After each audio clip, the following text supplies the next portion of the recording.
Hi, I'm Reyes, one of the partners here at Butcherbird Studios, and we would like to welcome Austin Antoine with us today for our Facebook Live show broadcast. Okay. We're doing a show. We're doing a show. It's crazy, isn't it? It is very crazy.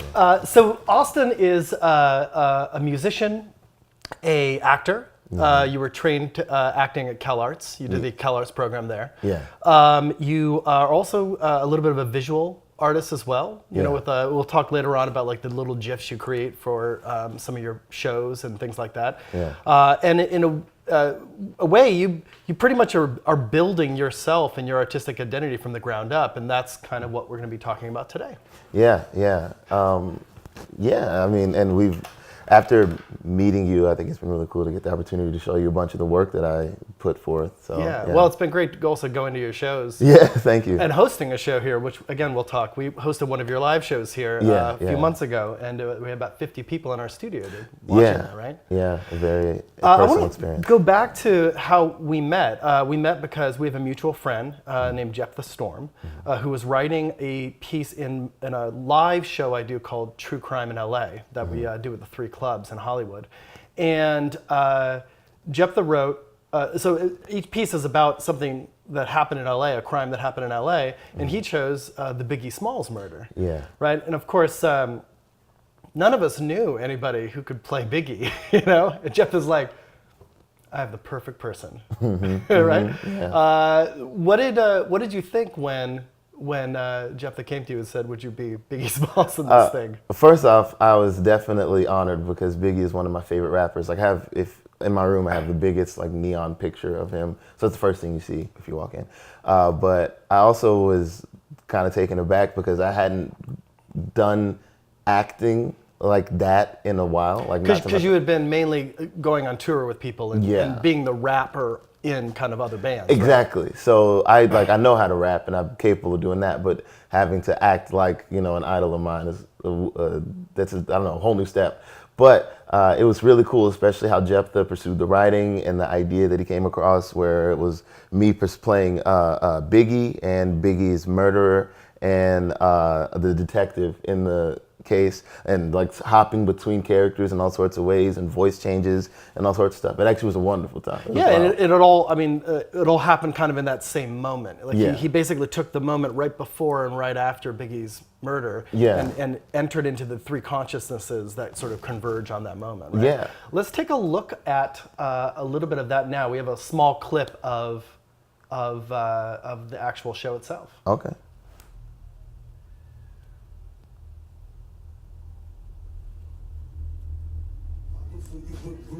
That shit. Let's go, our car go, 160 swiftly. Wrecking out a new book, you book. Right to your.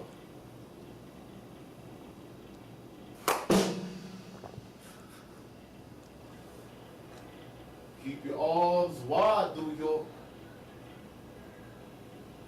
Big Papa's covered for your love.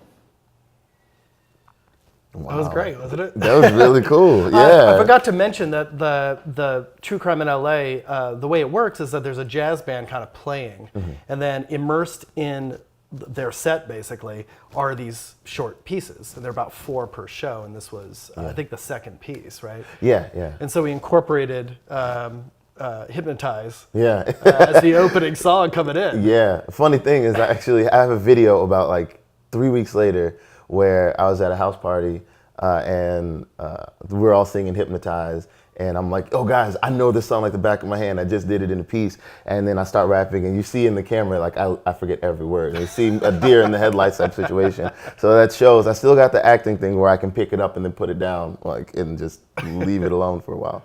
Well, let's talk a little bit about, so I mean, that's when I got to know you, obviously. Yeah. Let's go back a little bit. Let's talk about kind of you as a hip hop artist and how what you do is a little different. And I'd like to eventually show a little piece that you've done there. Okay, so with hip hop, I've been rapping since I was like 13. And I figured out how to do it because when I was growing up, there's a lot of different avenues that happened. When I was a kid, to entertain me, my mom would tell me to create Dr. Seuss stories on the spot. So we would speak. I didn't even realize we were speaking in couplets. Would you do it with this? Would you eat it into that?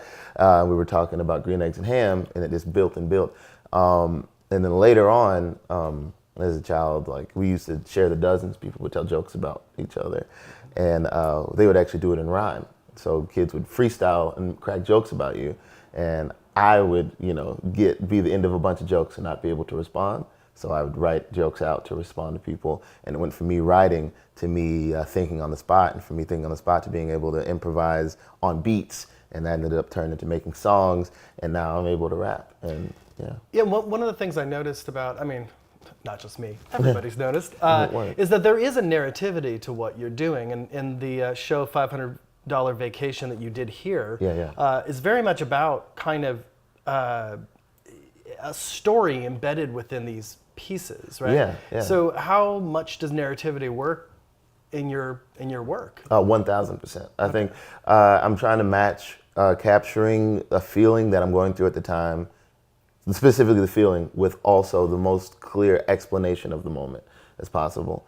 And yeah, a majority of my pieces are narrative and like very, very lyrically strong, but narrative is where it's rooted in. Right. Yeah. Now you spent some time in New York, right? Yeah, I travel often. And the piece that we're gonna see right now, because I want to show a little bit of you doing your thing, right? Yeah. Could you set us up for this piece we're about to see? Yeah. So I travel to New York pretty often, put on shows there in collaboration with my friend Jordan Waters, and I was in transit to a rap battle. And while there, I was practicing, getting prepared because I didn't want to lose. So I was on the subway. I had a friend who had a camera who captured the moment. But this is footage of me on a subway practicing to go to a rap battle in New York. All right, cool. Well, let's take a look at it. We'll talk about it a little bit more. Okay.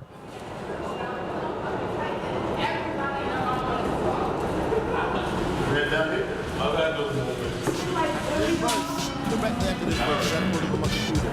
I'm gonna pay my phone bill. That's where it's at right now. Like, I woke up this morning to 2 show offers. Like, the boom bap, rap with a boom bap, rap with a boom bap.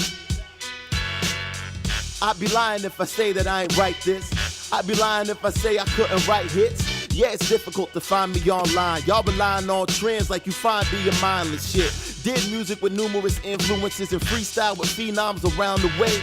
This point lets Biggie hop out of his grave. The only thing left to get on the song with Fonte. See the rapper in the short shorts, rap got short.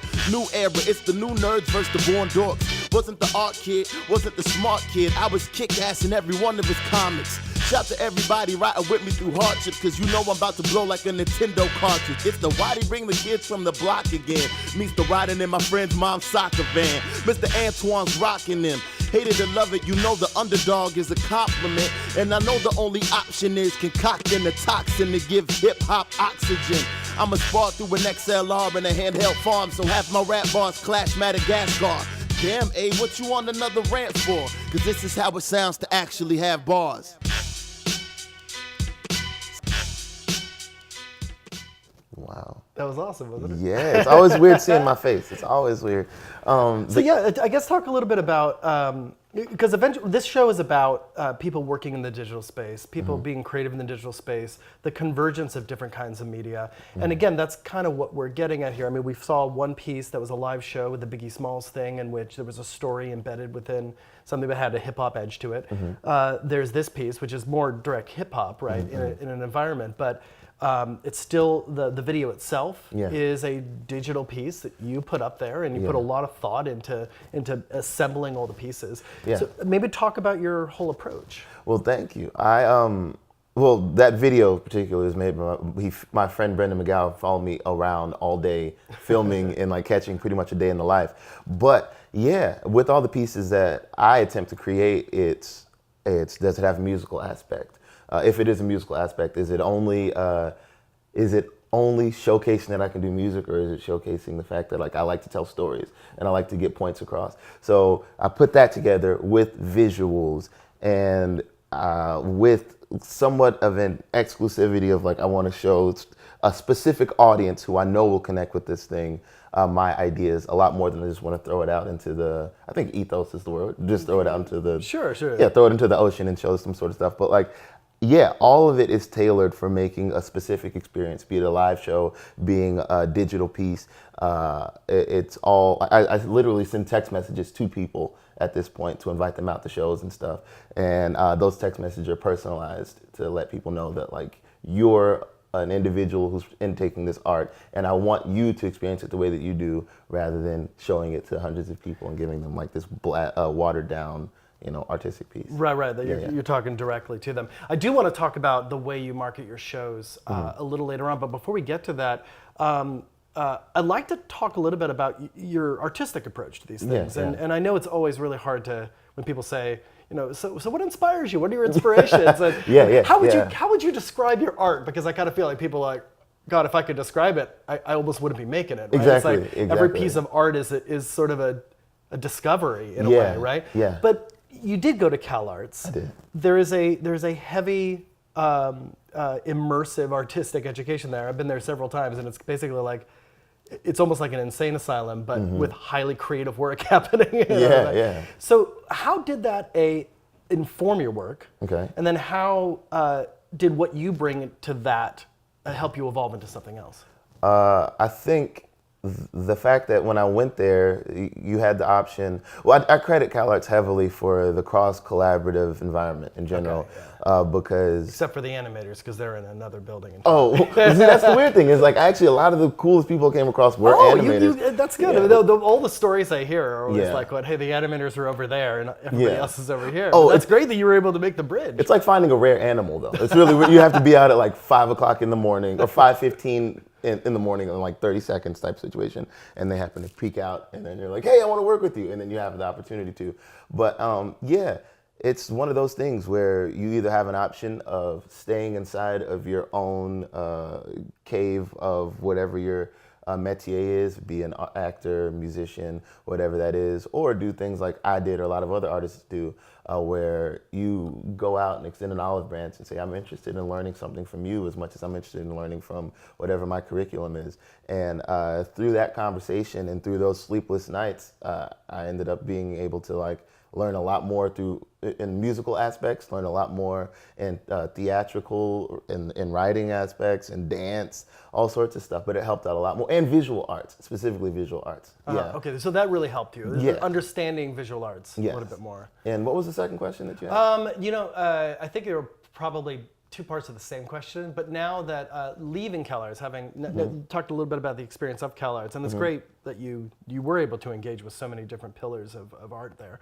How do you carry those lessons out to what you're doing right now? Well, so CalArts helped me learn about other styles of art, and then once I graduated and left, I got the chance to know how to communicate with to speak in code, pretty much, with people that are like have artistic minds. And so now I can, walk on the street. Like if there's a portion of that video where I meet a guy walking down the street who happens to rap, and then I'm like, oh, all right, word, I know how to do this thing. We're both gonna have a rap engagement versus me speaking to somebody who does I don't know, like some sort of digital art or photography, and then we strike up a conversation about philosophy, and that's essentially the same kind of conversation that we have. I'm speaking in rhyme to one person, I'm speaking in, I don't know, human psyche to another, but it all turns into a beautiful collaboration of minds. You're code switching. I'm doing my best at it, but yeah. That's great. How does it help then, like talking to somebody about philosophy, and how does that help inform your work? I'm downloading a little bit of their mindset and being able to, throw it back out into doing my best at trying to make objective work. So it helps out a lot. I think that human interaction is a big part of what drives my artistry.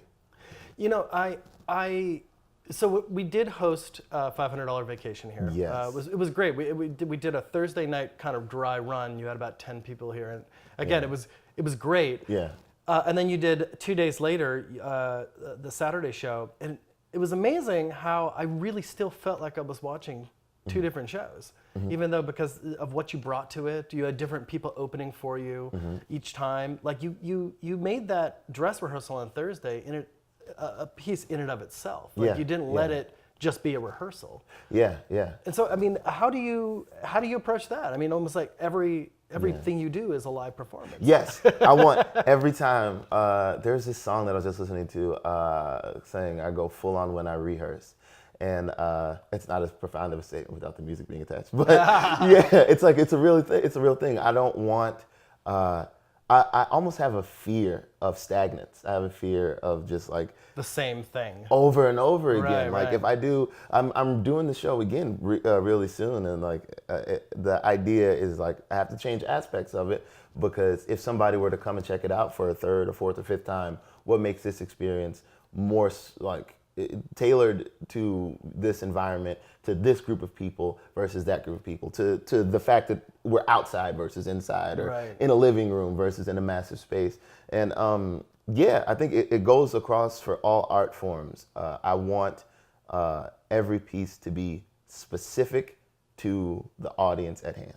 Right. So yeah, the audience is the most important voice, I guess. Yeah. Oh, definitely. I really appreciate if I have an audience of 500, or if I have an audience of 2, my goal is 500 is the biggest number I'm shooting for right now. That's weird. Right. But if I have that, or an audience of 2, my goal is like you're acknowledged, you're appreciated, and you're spending the time to sit down and listen to the crazy thoughts that I have to ramble. So let me at least make it palatable and like make it a really delicious tasting piece for you to be intaking. I feel like you have a similar mentality going to stuff that is more digital, like video as well. It's like it definitely feels like everything you do definitely feels different, and but yet still contributes to this entire dialogue you're having with an audience out there. Yeah. The other thing I wanted to bring up briefly was there was the other show that you did with your friends from New York at the 3 Clubs, and again, that was a little bit. It was almost like a variety show, right? It was like there were so many different people doing different acts, but you did an amazing sort of adaptation of Who's on First. Yeah. And you said you would come up with that like quickly, right, on the fly or something? Yeah. So Jordan has done that. The person I was in the piece with has done that piece for the longest time. He actually he introduced me to Abbott and Costello. Oh, nice. So it was. I'm glad that I got to check it out. But he introduced me to that, and he needed a scene partner to run it with. And the first time I read it, I'm like, what the hell are we doing? And then once he explained the rhythm of it to me, and like how it's pretty much like music, and the back and forth is really, it's really. It was like a rap. Yeah, essentially. And so getting an understanding of that, we picked it up and made it work really fast.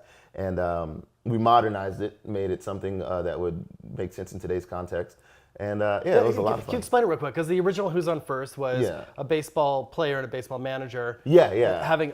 Being confused because everybody on the team is named Who or what or I don't know. So can you just describe real briefly, like just in 10 seconds? So the one that we ended up making was same context, but now it's revolving around going to New York and going to a bar and talking about a waiter. Who's the waiter? What is the name of the busboy? And I don't know who's the bartender. And we're going back and forth trying to talk about a scenario. And rather than the joke being I get upset, because I think the end of the punchline for the Abbott and Costello bit is, I can't recall, but I make the joke that I'm talking to a girl and I want to tell the story about me meeting this woman, but I can't finish because Jordan won't finish the joke. And so I get outraged and I'm like, I ended up taking her home. That's what happened. I took this lady, like that's the whole vibe. Yeah. No, I love it. It's, the idea that you're confused on the people doesn't even matter, because the whole point is you want to tell the world you got laid. Just know that I'm awesome because I have sex with women. Like that's all. Yeah, that's the vibe. Oh, that's fantastic. So this idea of living in the digital world, living in the live world, living in the music world, so the oral world. And you're creating, we talked about this earlier, I hate using the word brand. But there is an Austin Antoine brand, and the nice thing about it is that I know that if I see something of yours or I go to one of your shows, I kind of know what brand I'm plugging into, but I don't know what you're going to do with it. And that's what's so exciting about it. Yeah, and the hard thing is trying to figure out how to continue to maintain it, because I'm not attempting to do, the thing that's taboo about saying brand, I imagine, is that there's some sort of attempt at maintaining this idea, or like this being viewed in this way. But I'm not attempting to do any of the stuff. It's just like I genuinely have an insatiable curiosity, as you said before. I have that, and it happens to be cross-platformed. But yeah, if I can do that for as long as possible and continue to be satisfied with the work, then I'm excited to see what the future holds. Well, the nice thing about working in this way is that a lot of the promotional materials that I've seen you put together are in and of themselves still part of the same entertainment mode. Like I went to go see you at that place in Monterey Park. What's it called again? Spirit House. Spirit House, yeah, in Monterey Park. And there were two things that I thought is interesting. One was the actual video you made to promote the show itself was this speed ramp or was it a time lapse of just driving through streets. And it was like hypnotically fascinating. And then you would have sort of the information of the other people you invited there and everything kind of come up on the screen. And then throughout the entire show, you had these like little GIFs or GIFs. I know this is a debate. That you had created, right? You had created these little GIFs that sort of like gave us an impression of who the person was and was in and itself a really beautiful artistic piece. And I know that, you putting these things together. So I guess I'm marveled on and envious, I guess, of how much fun you seem to be having marketing your shows. Oh man, yeah, that's what my evenings are now. That's my free time is spent either writing a piece, preparing for a piece, or performing. And that's I do enjoy creating things, and the hours spent just like I have to edit this animation or something like that, or provide this voiceover for this video, for all the content that I make. Because at the end of the day, I think I'm moving towards a space where if I were to create a piece and have to hire somebody to do something, to direct, to write, to make music, I'm able to articulate very clearly what it is that I'd like them to do because I can do it myself. Right, right. Yeah, no, exactly. And then you speak that language with them, and hopefully they'll speak it back to you, right? I code switch. Yeah, man. That's awesome. I'd like to be able to show a piece that you put together. It's more of an assemblage of sort of live shows. In fact, actually, I saw that one of the clips in this was the $500 vacation we did here, right? Yes, yeah. So I'd like to be able to show that just to give people an idea of what this looks like and how like the marketing materials in and of themselves are entertaining. So let's take a look at that right now. Hollywood, where the streets are paved with gold, where dreams will never grow old. In Hollywood. Hey, it's Austin, and I just wanted to extend an invite to my private event on July 8th where I'll be presenting a piece called $500 Vacation.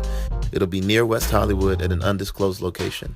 It's pretty much a collection of music revolving around my time as a broke bachelor and how I'm trying to get an understanding of life. I performed this piece multiple times, and every time it's sold out, so you may want to RSVP sooner than later. If you're interested, I'll send over the RSVP link. I'll catch you there. And I keep trying, and I keep flapping, but I ain't flying, screaming now. Please don't let me fall. So that first shot too, you can see behind you on that screen, you can see what I was talking about the time lapse of moving through the streets and how you brought everybody else involved with the show into that. But that was great. I mean, I loved seeing that, and the fact that people could have easily just put together, here are a bunch of clips of me performing live. But you didn't rest with that. You just kept going. No, I'm telling you, I do think that there's something about relaying a narrative and relaying an emotion. And I thought I was gonna say that it goes for music, but I think it goes beyond that as far as art goes with the music, with the visuals, with the show that we're in the process of creating. Nice segue. Yeah, so I thank you. I'm working on it.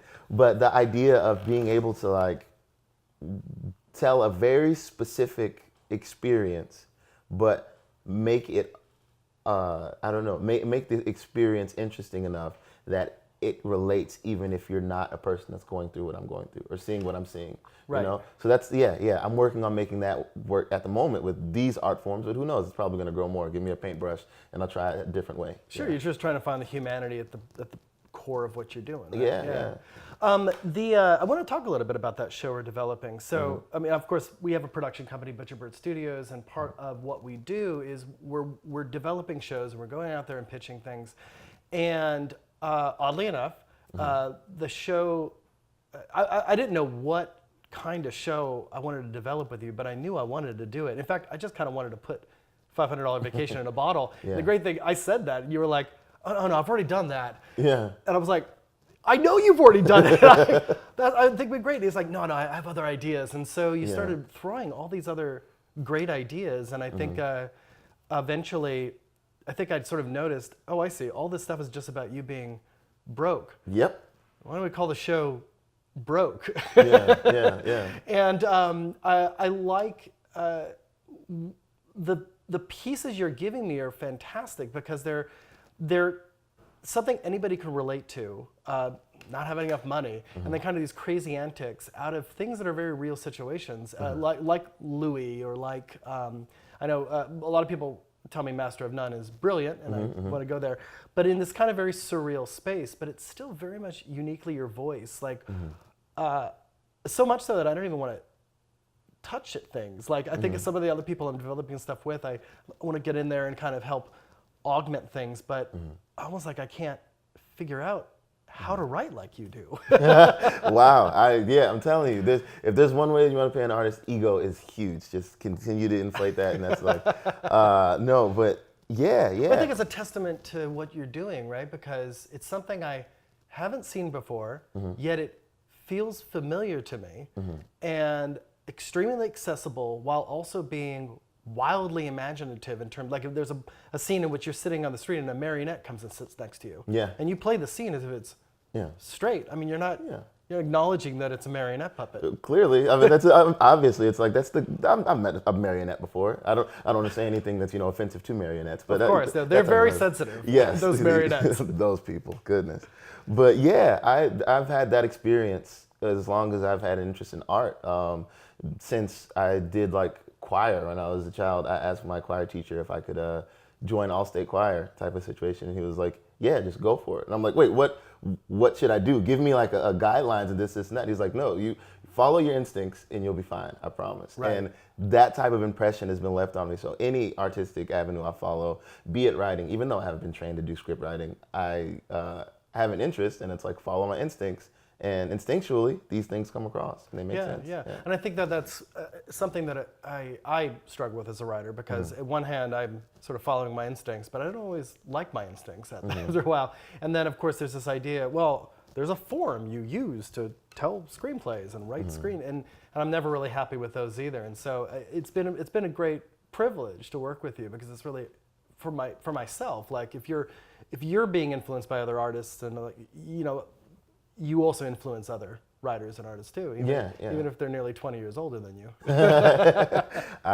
Wow, I'll take that as a big compliment. No, it's been really nice, and I'm writing a new piece for True Crime too, and I'm kind of trying to dislodge myself from this kind of like, I'm telling this crime to what would Austin do, man? Oh wow, that's really dope. That's really dope. With that, I definitely don't want you to spontaneously freestyle.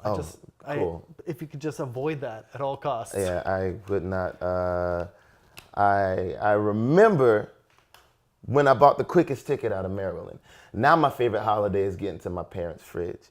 My family want to know why I ain't married yet, because broke first dates always end embarrassing. So you're doing it. What? I don't know what you're talking about. Yeah, you're doing it right now. Oh, the she asked if I could take her out to eat for a meal, y'all. Took her out to dinner, split a $7 deal, y'all. They say being broke builds character. It won't kill y'all. Oh, how I love how my hunger pains feel, y'all. I'm a millennial, the era of innovators. They're labeling us as lazy complainers when it's all fucked up. I'm supposed to be grateful school ain't teach you life skills? If that's the case, well, thank you. I'll use an algebra algorithm to balance my checkbook. For a job reference, use my chemistry textbook. Here's a list of jobs from the classes that I took. Fry cook. So look, if you're out your parents' house and got your rent paid, if you're working 9 to 5 to keep your bills paid, if you don't got a car but you still getting laid, then do your thizzle, my nizzle. That means you living straight. And if you working every day to keep your lights on in the same shoes since 2009 on, if you pay the bill on that cracked iPhone, to take a sec to vibe with pieces I'm rhyming on. And thank goodness I don't spontaneously rap. Yeah, but you don't hear that? You don't hear yourself doing that? Doing what? Okay, I think we've heard enough from Austin Antoine. Thank you so much for being on the show, dude. What did I do? I don't. I'm so lost. Goodness, I'll never know that thing. No, you'll never get it. No, I don't get it. Listen, thanks a lot. We'll most likely have Austin on again sometime to talk about hopefully the show that we're developing. So thank you so much, and we hope to see you again real soon.